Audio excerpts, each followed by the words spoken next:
Ro'za vaqtida ro'zador inson tanasida nimalar yuz beradi va qanday jarayonlar kechadi? Ro'zada yurakning oshqozonga qon haydash tezligi sezilarli darajada pasayadi. Shu bilan birga tanamizning boshqa a'zolarida ham qon aylanishi sokinlashadi.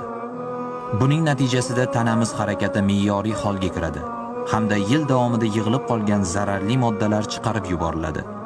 Inson har safar nafas olganida o'pkasiga toza havo bilan birga tashqi muhitdagi zaharni ham yutadi. Ro'zadorlik o'pkani ana o'sha zaharlardan tozalashga yordam beradi.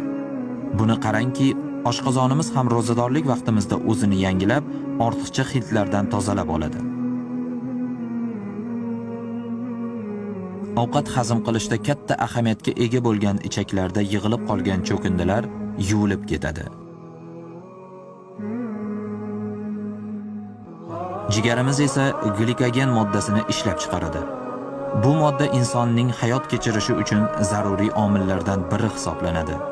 Ro'za tutganimizda buyragimiz ortiqcha tuzlarning bir munchasidan xalos bo'ladi. Natijada organizmda yuqorilab borayotgan qon bosimi pasayadi. Ro'zadorlik tanamiz va ruhiyatimizga juda ko'p foyda keltiradi.